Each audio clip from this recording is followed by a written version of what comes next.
Antes de empezar, quiero invitarte a que te suscribas al canal y actives la campanita para no perderte ninguno de mis videos. Tu apoyo me motiva a seguir trayéndote más historias como esta.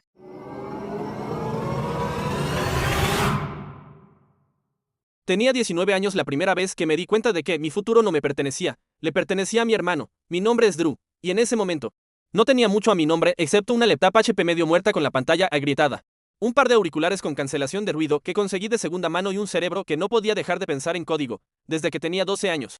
Me obsesioné con cómo funcionaban las cosas detrás de la pantalla. Aprendí Python por mi cuenta usando tutoriales de YouTube en una Chromebook prestada de la escuela. Construí un juego de navegador en JavaScript cuando tenía 14 años. A los 16, hice una aplicación de presupuesto sencilla para mi mamá después de que se quejara de perder el rastro de sus gastos de supermercado. Ella nunca la usó, por supuesto.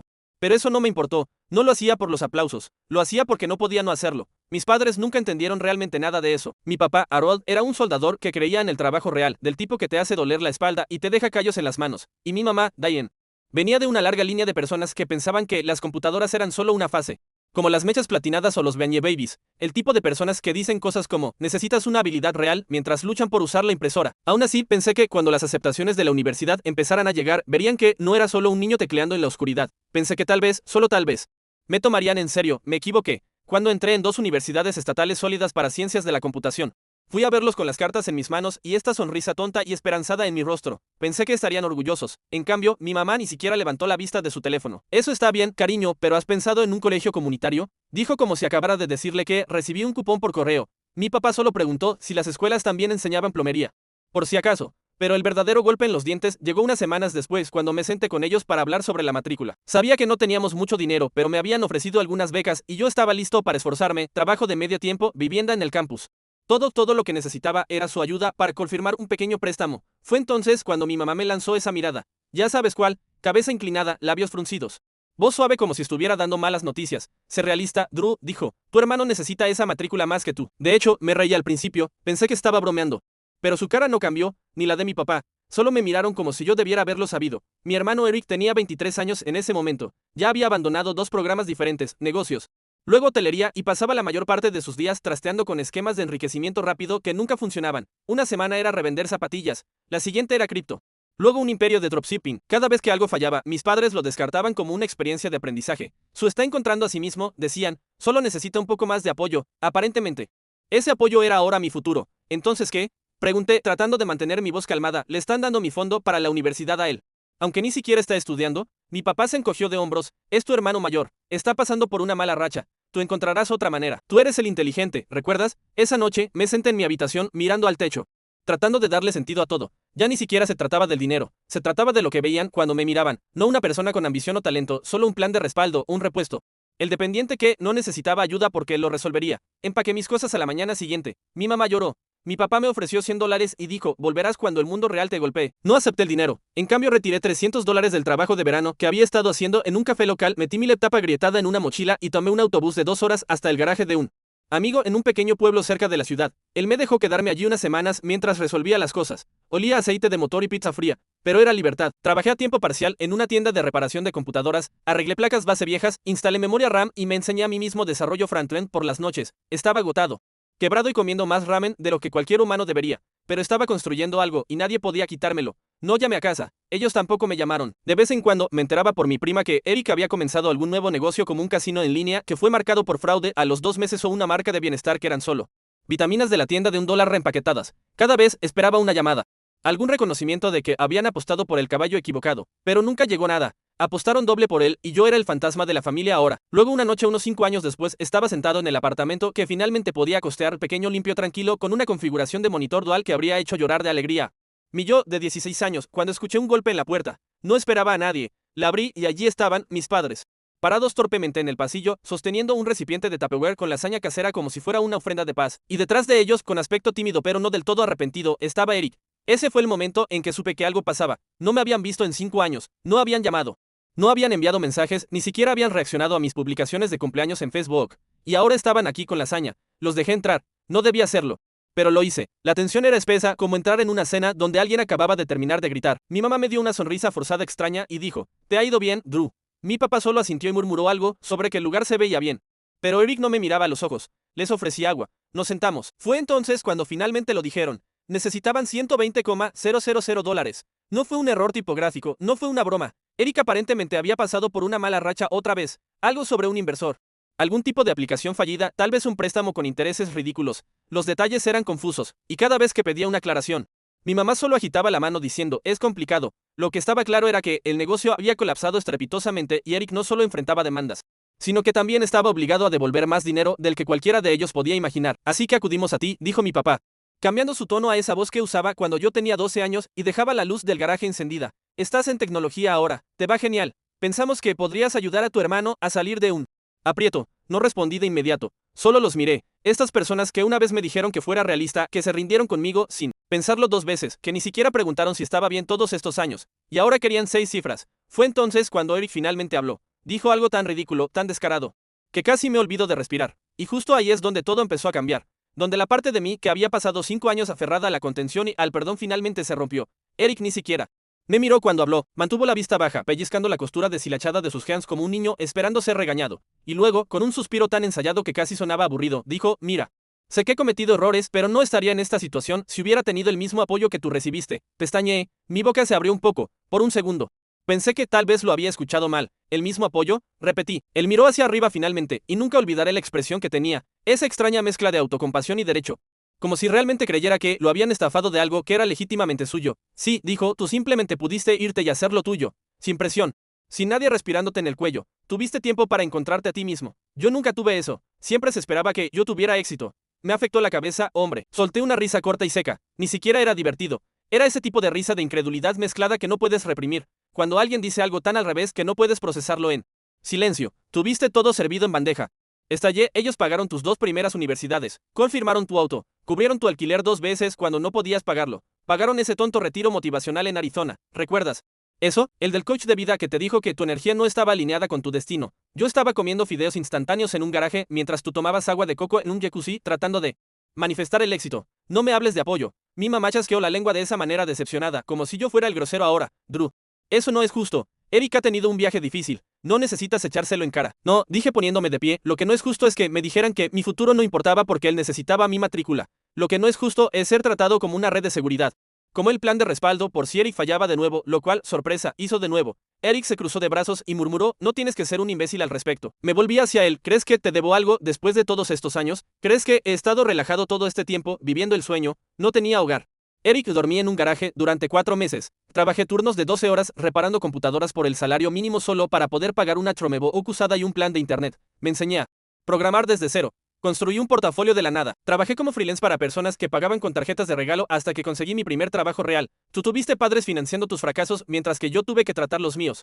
Como sentencias de muerte. Y ahora estás aquí diciendo que no tuviste apoyo. Eso lo cayó al menos por un momento. Mi papá se levantó tratando de calmar las cosas como siempre lo hacía. Tono brusco, manos en las caderas, tratando de jugar al pacificador sin tomar partido. Está bien.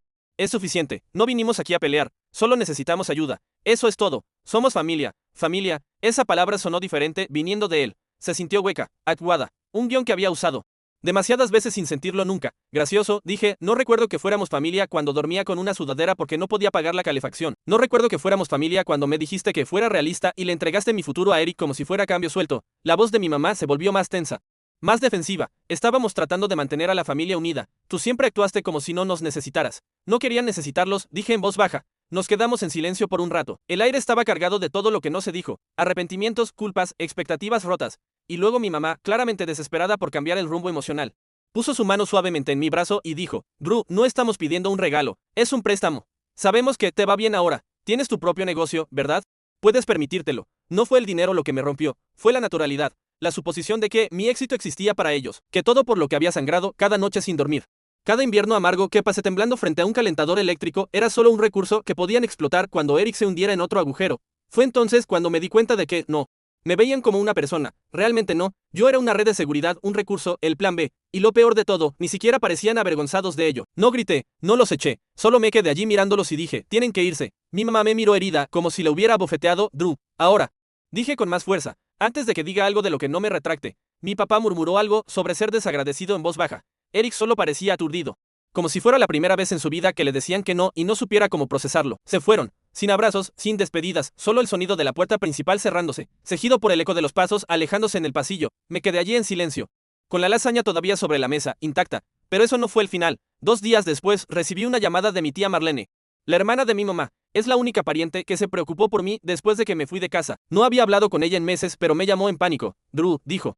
Tengo que advertirte. Tus padres le están diciendo a todo el mundo que los cortaste sin razón, que te negaste a ayudar a tu hermano en un momento de crisis. La gente te llama egoísta. Mi estómago se hundió. ¿Qué? Sí. Aparentemente, Eric le dijo a la familia que está sentado sobre millones y te negaste a prestarle un centavo. Tu mamá le está llorando a todos sobre cómo creó un hijo desalmado. Y ahora tu primo está hablando de crear un GoFundMe para Eric. Ahí fue cuando empezaron las náuseas. No fue solo la traición.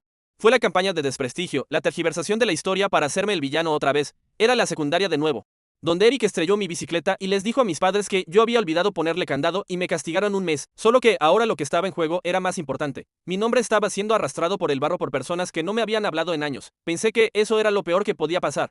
Me equivoqué porque una semana después recibí una carta, no un correo, no un mensaje, una carta enviada por correo, sellada y firmada.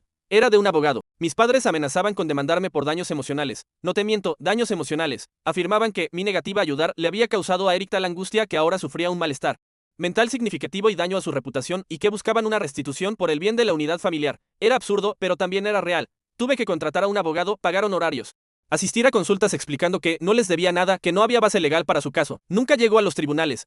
Por supuesto, su abogado probablemente se dio cuenta de lo endeble que era y se retiró. Pero el mensaje fue claro. Esto ya no era solo desesperación, esto era una guerra. Y ese fue el momento en que algo en mí cambió. No solo ira, no solo traición, determinación. Porque si querían tratarme como a un enemigo, estaban a punto de aprender lo peligroso que es presionar a alguien que pasó 5 años saliendo del lodo sin que una sola mano se ofreciera a ayudar. Dejé de tener miedo, dejé de esperar una disculpa que nunca llegaría.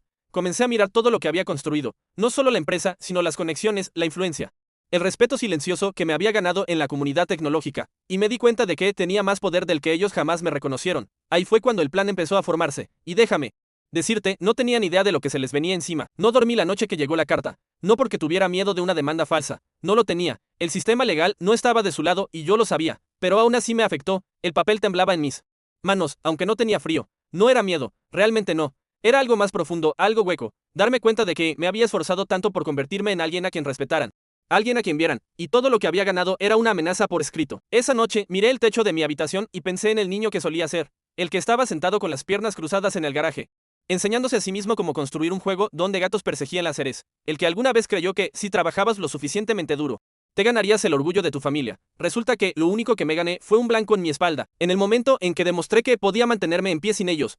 Toqué un fondo que no esperaba esa semana. No fue dramático, no lloré en mi almohada ni le grité a la pared, fue más silencioso que eso. Dejé de responder correos electrónicos. Pausé cada proyecto de clientes que tenía, dejé que la batería de mi teléfono muriera y no me molesté en recargarlo durante 2 días. La comida no sabía nada, el mundo no se sentía como nada, no estaba deprimido, no exactamente, estaba simplemente agotado, espiritualmente desgastado, como si la parte de mí que solía luchar se hubiera ido a dormir. Mi abogado, Mitch, un tipo sólido que conocí en una conferencia de desarrolladores, llamó y dejó un mensaje: no tienen caso, no te preocupes, pero llámame cuando puedas, ¿estás listo? No le devolví la llamada durante una semana. La carta se quedó en la encimera de mi cocina como una pieza de fruta podrida. No la toqué, pero tampoco pude tirarla. Lo peor no fue el ataque, fue el silencio después. Empecé a preguntarme si tal vez tenían razón, tal vez me había vuelto frío, tal vez el éxito me había endurecido. ¿Estaba tan mal ayudar a tu propio hermano cuando se estaba ahogando? Ese tipo de pensamientos se deslizaban tarde por la noche cuando la casa estaba demasiado silenciosa y la ciudad afuera se había ido a dormir. Te sorprendería lo convincentes que pueden sonar tus peores pensamientos cuando no hay nadie cerca para cuestionarlos. Pero entonces recibí un mensaje. Era de Colin, un viejo amigo de los días del garaje. Solíamos turnarnos para arreglar laptops muertas y comer kimchi cuando ambos estábamos quebrados y soñábamos con Silicon Valley. Él también lo había logrado. Se unió a una startup de ciberseguridad hace un par de años y ahora era arquitecto principal. No habíamos hablado en meses, pero de la nada me escribió: oye, vi el lanzamiento de tu última aplicación. Jodidamente brillante. Hombre, orgulloso de ti. Me quedé mirando el mensaje por mucho tiempo. No era gran cosa, solo una frase. Pero hizo que algo encajara de nuevo en su lugar porque lo sabía. Él sabía de dónde venía yo, lo que costó. Que yo no era un tech bro desalmado nadando en dinero. Yo era el niño que recablea barutes viejos para el dinero del alquiler. El tipo que una vez construyó un sistema backend completo desde cero solo para demostrar que podía. Ese recordatorio encendió una mecha. Enchufé mi teléfono y le devolví la llamada a Mitch. Estoy bien, le dije, gracias por mantener la posición. Vamos a cerrar esto de forma limpia. Sonó aliviado. Ya se han quedado callados. Dijo: creo que se dieron cuenta de que estaban superados. Deja que sigan callados, dije, pero yo no había terminado. Una vez que el polvo legal se asentó, me puse a trabajar. No por despecho, todavía no, sino por necesidad. Necesitaba reconstruir lo que ellos habían sacudido, no solo mi negocio. sino mi mentalidad. Empecé con lo básico: limpiar mi apartamento, revisar mensajes atrasados, responder a los clientes con actualizaciones honestas. Uno de ellos, una startup de IA en Austin. Había estado esperando una herramienta de tablero que les prometí antes de que todo estallara. Les envié un correo, me disculpé y les dije que entendería si seguían adelante con otro. No lo hicieron, en cambio. Su director de tecnología CTO respondió: esperaremos, tú lo vales. Otra brasa se encendió. Por primera vez en semanas, me senté en mi escritorio con un propósito. Abrí VS Code.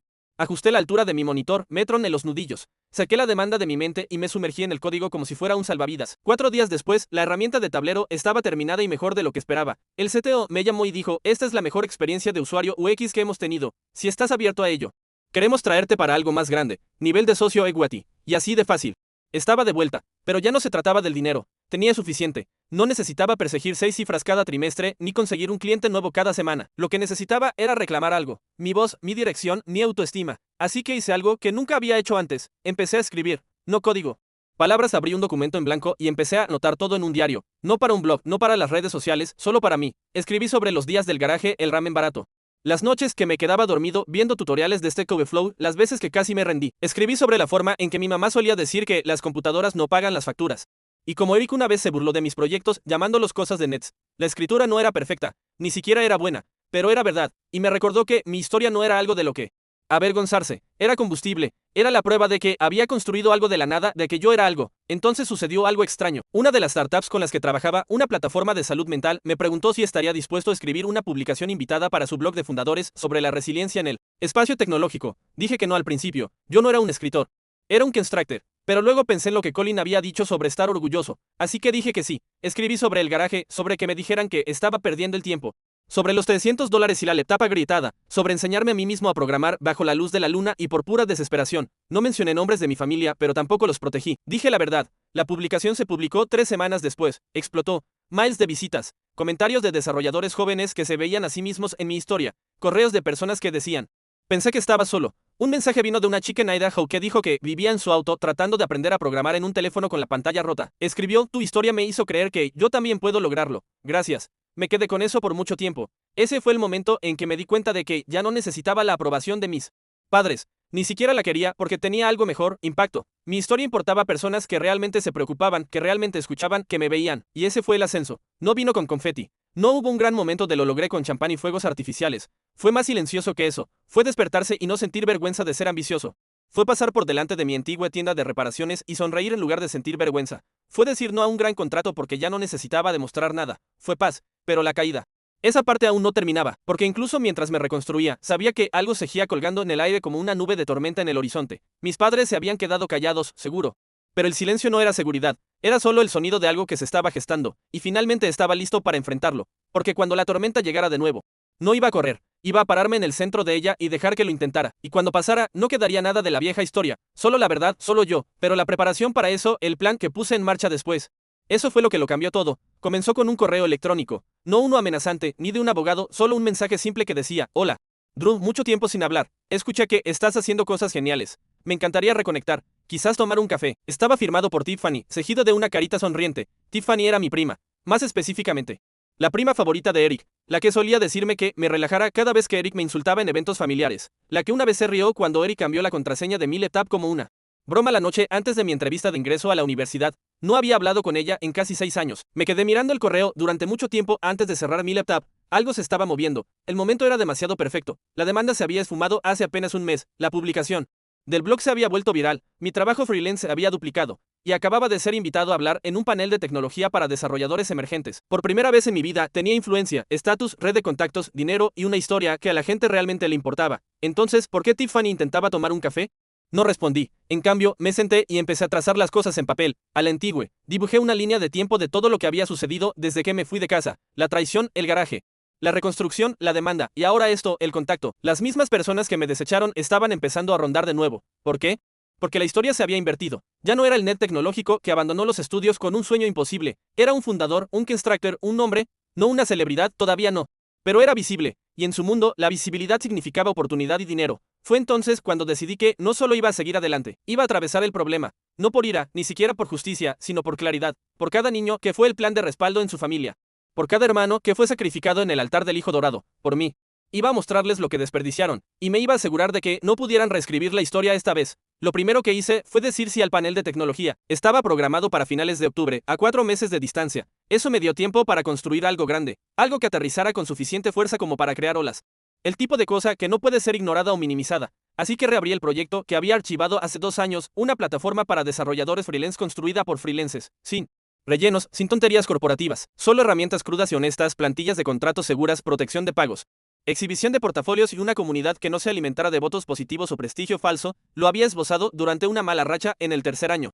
Pero lo archivé cuando llegó una ola de clientes. Ahora, con ingresos estables y apoyo a mis espaldas, sabía que era el momento. Contacté a Colin primero. ¿Recuerdas DevNet? Escribí. Es la hora. Respondió en 5 minutos. ¿Hablas en serio? Cuenta conmigo. Luego llamé a Laia, una diseñadora de Linux con la que trabajé en un proyecto de tecnología financiera el año pasado. Era aguda, rápida y tenía el raro don de diseñar interfaces que no daban ganas de arrancarse los ojos. No dudó. Lo estás construyendo para la gente que nunca recibe el foco de atención, dijo. Hagámoslo. En 2 semanas teníamos un equipo remoto de 5. Yo, Colin, Laia, un genio del backend de Legos llamado Obi, y una probadora de control de calidad K llamada Mira que encontré a través de un hilo de Reddit. De entre todos los lugares posibles. No dormimos mucho. No lo necesitábamos. El impulso era real. Pero no solo quería construir un gran producto. Quería contar una historia. Mi historia. Así que, en paralelo, empecé a documentar el proceso. Lo llamé desde el garaje.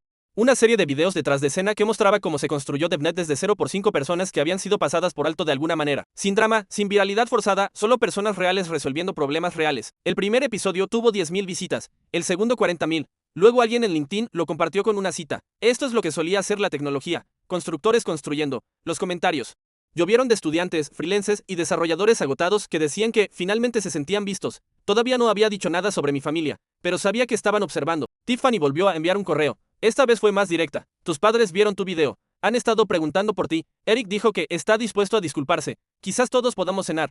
Disculparse. Eric, el mismo tipo que intentó demandarme por daños emocionales, que le dijo a media familia que yo estaba acaparando millones mientras él luchaba por su futuro. No respondí, pero empecé a prepararme porque lo que Tiffany no sabía, lo que ninguno de ellos sabía, era que ya había empezado a reunir información. Me puse en contacto con la tía Marlene de nuevo.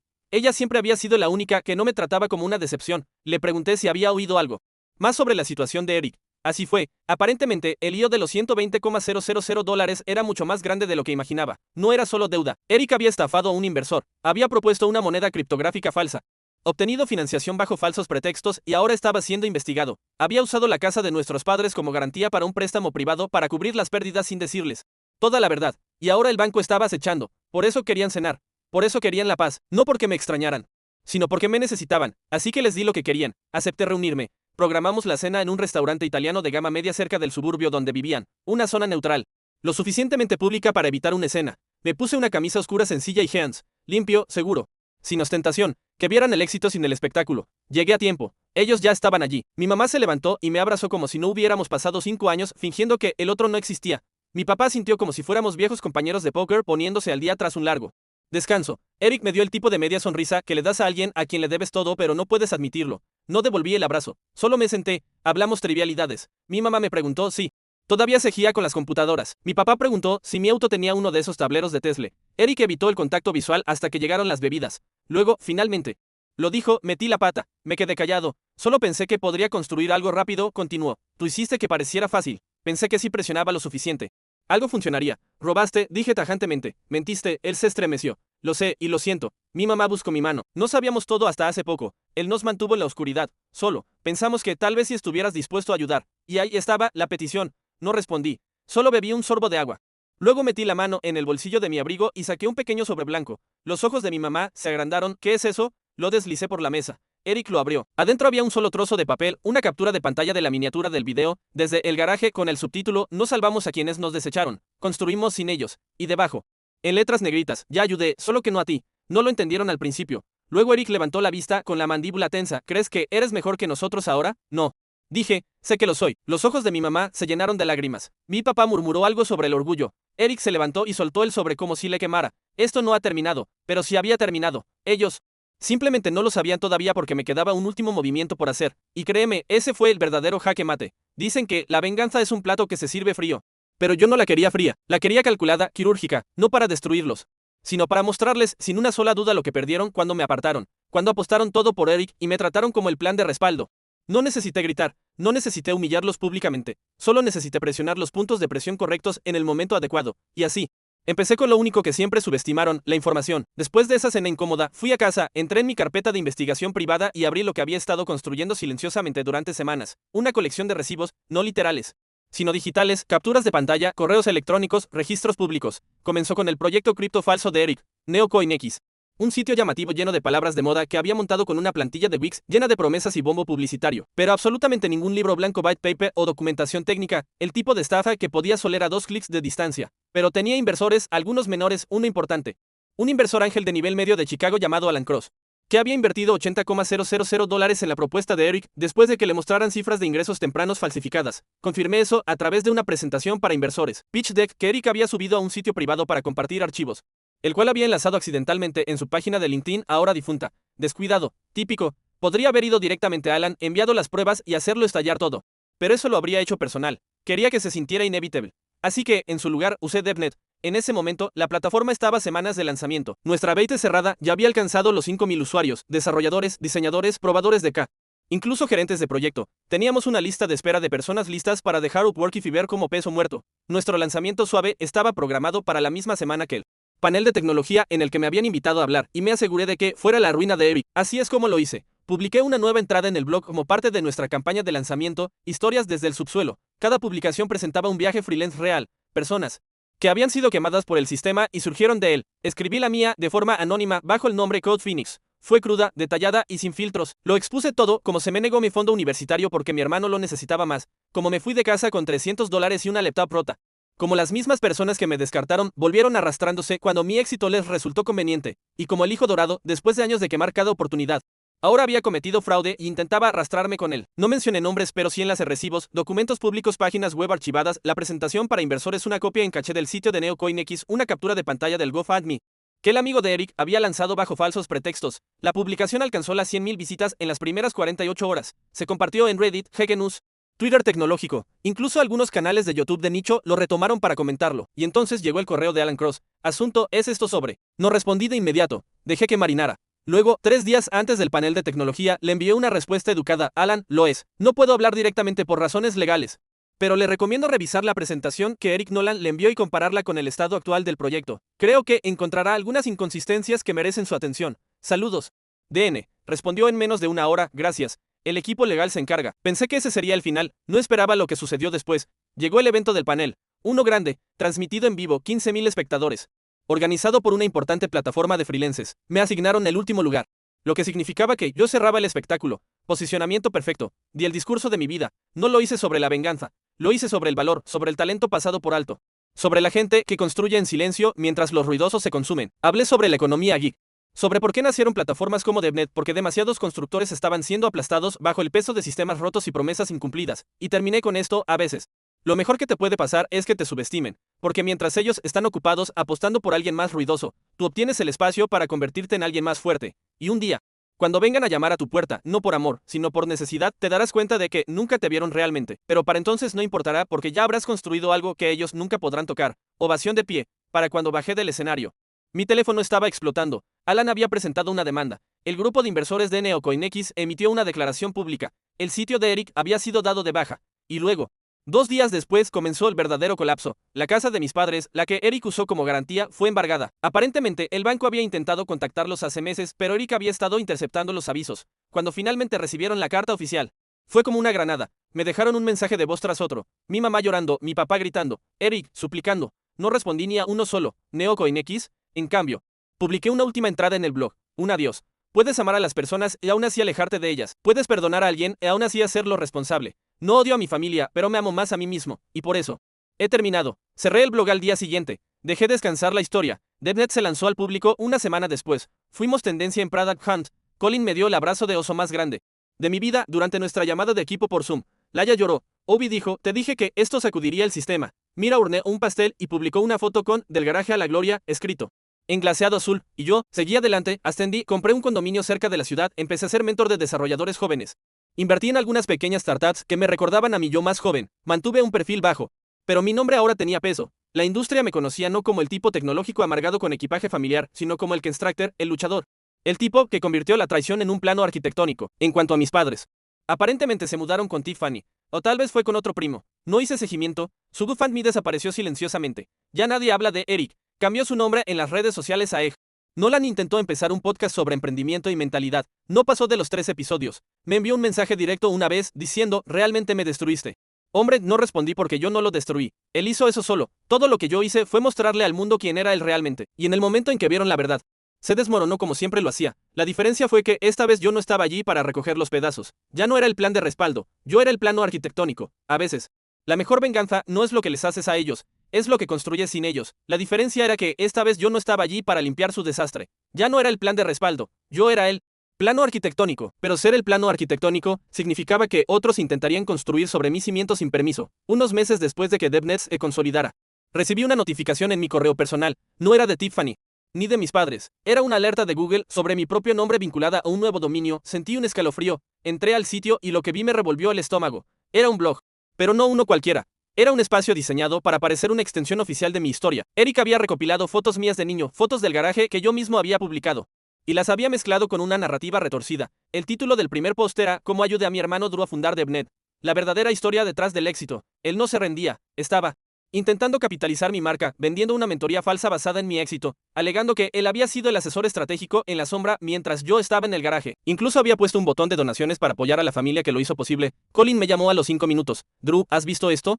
El tipo está usando el logo de DVNT modificado. Esto es robo de propiedad intelectual como mínimo». «Lo sé, Colin», respondí, sintiendo una calma fría. «Pero Eric no entiende algo. En el código, si intentas copiar una función sin entender la lógica, el sistema eventualmente colapsa». No le envié una carta de cese y desistimiento de inmediato. Quería ver hasta dónde llegaba. 2 días después, mi madre me llamó desde un número desconocido. «Drew, hijo, Eric está intentando arreglar las cosas a su manera. Solo quiere ser parte de tu mundo. Si tan solo le dieras una mención en tu LinkedIn, todo este lío de la casa se arreglaría. Él podría vender sus cursos y nosotros estaríamos bien». «Mamá», le dije. Y mi voz sonó más extraña para mí que para ella. «Lo que Eric está haciendo es fraude, otra vez. Y esta vez lo está haciendo con mi nombre. Si no cierra ese sitio en 24 horas, no será un inversor de Chicago quien lo busque. Seré yo, con todo el equipo legal de una empresa que factura millones». Hubo un silencio largo. Luego, escuché la voz de mi padre de fondo, gritando algo sobre que yo me había vuelto un dictador corporativo. Colgué. Esa noche, en lugar de trabajar en el código de DevNet, trabajé en algo diferente. Programé un pequeño script, un rastreador. Quería saber de dónde venía el tráfico de Eric. Descubrí que estaba comprando bots para inflar sus números y engañar a nuevos inversores incautos.